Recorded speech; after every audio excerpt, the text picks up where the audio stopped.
નમસ્કાર મિત્રો, મારી યુટ્યુબ ચેનલમાં તમારું સ્વાગત છે. આજે આપણે વાત કરીશું ઉડતો ઘોડો એક વાત. ઘણા વર્ષો પહેલાની આ વાત છે.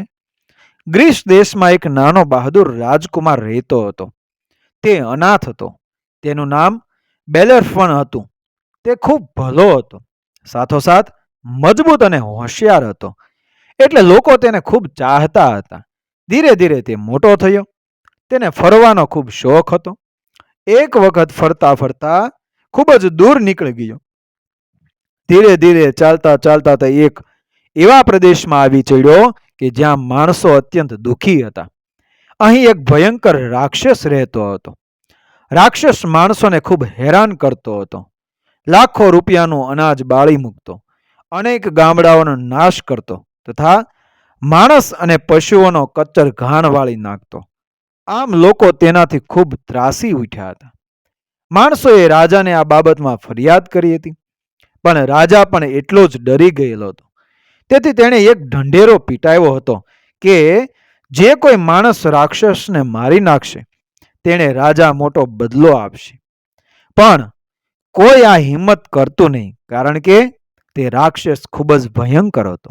તેને 3 માથા હતા.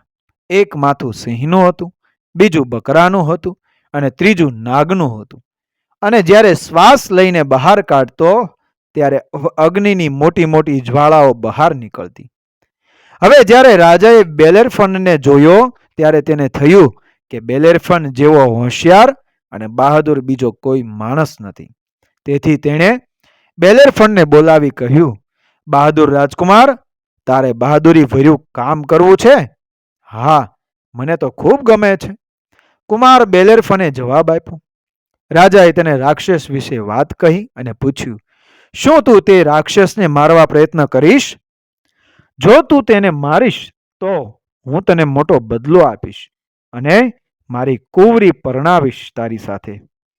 રાજકુમાર તો ગરીબ માણસોને બચાવવા ઈચ્છતો જ હતો. તેથી તે રાક્ષસને મારવા ચાલી નીકળ્યો. જ્યારે તે નગર દ્વારની બહાર નીકળ્યો ત્યારે તેને એક વૃદ્ધ ડોસો મળ્યો. બેલેરફનને તે ખૂબ જ અનુભવી જણાયો. તેથી તેણે પૂછ્યું, દાદા, મારે અહીંના રાક્ષસને મારવો છે, તો શું કરવું? વૃદ્ધે કહ્યું, બેટા, જો તારે રાક્ષસને મારવો હોય તો ઉડતો ઘોડો જેનું નામ પેગાસસ છે તેને પકડવો જોઈએ. પછી તું રાક્ષસને મારી શકીશ. પેગાસસ તો વાદળોથી છે, ઊંચે રહે છે, પણ ઘણીવાર પાણી પીવા નીચે આવે છે. અત્યારે તું અહીંથી સીધો ઉત્તર દિશામાં જ જા. ત્યાં એક મોટો દરવાજો આવશે. ત્યાં એથેના દેવીનું મંદિર છે. ત્યાં આજની રાત સૂઈ રહેજે. સવારે હું ત્યાં આવીશ. બેલેરફન તો વૃદ્ધના કહેવા પ્રમાણે ઉત્તર દિશામાં ચાલવા લાગ્યો. ધીરે ધીરે એક મોટો દરવાજો દેખાયો. અંદર જઈને જુએ તો સુંદર ઉપવન હતું અને ઘટાટોપ વૃક્ષની અંદર આરસ પહાડનું એક મંદિર હતું. બેલેરફને તો વૃક્ષ પરથી ફળો તોડી ખાધા અને મંદિરમાં એક માટલું પડ્યું હતું. તેમાંથી ઠંડુ પાણી પીધું. તેટલામાં સંધ્યા થઈ ગઈ એટલે તે મંદિરની બહાર સ્વચ્છ ઓટલા પર એ સૂઈ ગયો. ખૂબ થાકેલો હોવાથી તે તરત જ ગાઢ નિંદ્રામાં પોઢી ગયો અને સુંદર સ્વપ્નો જોવા લાગ્યો. સ્વપ્નમાં તેણે જોયું કે એર્થેના દેવીએ તેને પ્રેમથી પાસે બોલાવી એક લગામ અને ઘોડાના મોઢાનું ચોકડું આપ્યું.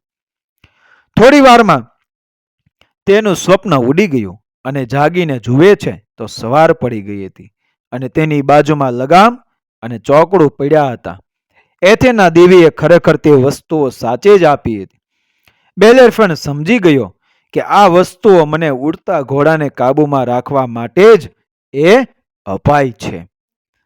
જ્યારે તે જવાની તૈયારી કરતો ત્યારે જ પ્રથમ મળેલો વૃદ્ધ માણસ ત્યાં આવી ચડ્યો. તેણે તેને એક સીધો માર્ગ બતાવવા કહ્યું. આ સીધે રસ્તે ચાલ્યો જા, ત્યાં એક મીઠા પાણીનો ઝારો આવશે. ત્યાં ઉડતો ઘોડો ઘણી વખત પાણી પીવા આવે છે. હું આ મંદિરનો પૂજારી છું. માં એથેનાનો ઉપાસક છું. ધીરે ધીરે રાજકુમાર તો વનની શોભા જોતો જોતો વૃદ્ધે બતાવેલો માર્ગ પસાર કરવા લાગ્યો. વચ્ચે વચ્ચે વૃક્ષો પરથી ફળ ઉતારી ખાતો ખાતો એ આગળ વધતો ચાલ્યો. બપોર થતાં તે મીઠા પાણીના જરા પાસે પહોંચી ગયો. ક્યાંક ક્યાંક ઝૂંપડા નજરે પડતા હોવાથી તેને લાગ્યું કે અહીં માણસની વસ્તી હોવી જોઈએ. જરાની બાજુમાં તેણે એક બાળકને રમતું જોયું. બાળકને પૂછપરછ કરતા જણાયું કે તે બાળક મા બાપ વિહોણો હતો. તે બંને ગાઢ મિત્રો જેવા બની ગયા. એક વખત બાળકે બેલેરફનને પૂછ્યું કે તું અહીં કેવી રીતે આવી ચડ્યો? બેલેરફને જવાબ આપ્યો કે હું અહીં ઉડતા ઘોડાની શોધમાં આવી ચડ્યો છું. બાળકે ખૂબ આનંદથી કહ્યું, તે તો અહીં ઘણીવાર આવે છે. આપણે તેની પર બેસીશું હો. બેલેરફન અને ને બાળક બંને લાકડીઓ વીણી લાવી તે જરાની બાજુમાં નાનું ઝૂંપડું બાંધી રહેવા લાગ્યા. એક વખત એક ટેકરી પર સૂતો સૂતો બેલેરફન આકાશ જોઈ રહ્યો હતો. તેવામાં તેણે ઉડતો એક આશ્ચર્યજનક મોટી પાંખાળો ઘોડો જોયો. તે એકદમ ઊભો થઈ ગયો. બેલેરફન અને તે નાનો બાળક એક ઝાડની પાછળ સંતાઈ ગયા અને તે ઘોડાને ધ્યાનથી જોવા લાગ્યા. જેવો તે નીચે આવ્યો કે બેલેરફન ઝાડની એક ઊંચી ડાળ પરથી તે ઘોડા પર કૂદી પડ્યો. તે ઘોડો તે પેલો પેગાસસ તો ઘોડા પેગાસસે તેને ફેંકી દેવા પ્રયત્ન કર્યો, પણ બેલેરફન તેને ખૂબ જ જકડી પડ્યો હતો. મહા મહેનતે તેણે તેના મોઢામાં ચોકડું ભેરવી દીધું અને જેવી તેણે લગામ હાથમાં પકડી કે અચાનક જ એક ચમત્કાર થયો. સ્વચ્છંદી ઘોડો એક પાળેલા ઘેટા જેવો થઈ ગયો. બેલેરફને પેલા બાળકને સાથે લઈ લીધો અને છેવટે તે ત્રણેય જણા ઉડતા ઉડતા એક ભયંકર ખીણ આગળ આવ્યા.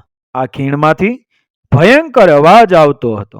તે અવાજ પેલા 3 મોઢાવાળા રાક્ષસનો હતો. અત્યારે તે રાક્ષસ ખીણમાંથી બહાર આવતો હતો. તે ઉડતા ઘોડાને જોઈને ધુઆ પુઆ થઈ ગયો. ઘોડો ધીરે ધીરે તેના પગ રાક્ષસના માથા પર અડે તે રીતે નીચે ઉતર્યો. રાક્ષસે ઘોડાને પકડવા હાથ લાંબા કર્યા. કાર્યક પણ તે વળી પાછો અધર ચડી ગયો.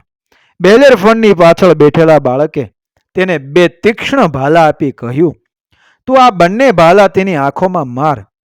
તેથી બેલેરફને એથેના દેવીને યાદ કરી બંને ભાલા તેની આંખમાં માર્યા. તેથી તેની 2 આંખો ફૂટી ગઈ અને ખીણમાં અથડાતો કૂટાતો મરી ગયો. અને બેલેરફન ઘોડા પર પાછો વળ્યો અને રાજા પાસે આવ્યો. રાજાએ તેની સાથે પોતાની કુંવરી પરણાવી અને રાજપાટ તેને સોંપી જંગલમાં તપ કરવા ચાલી નીકળ્યો. બેલેરફન રાજકુંવરી અને પેલા નાના બાળકે ખાધું પીધું અને રાજ કર્યું. મિત્રો, વિડીયો પસંદ આવ્યો મારી ચેનલ સબસ્ક્રાઇબ કરો, ફોલો કરો, શેર કરો. મળી આવી જ ઘટના અને વાર્તાઓ સાથે આગળના વિડીયોમાં. બન્યા રહો મારી ચેનલ સાથે. જય શ્રી કૃષ્ણ. રાધે રાધે.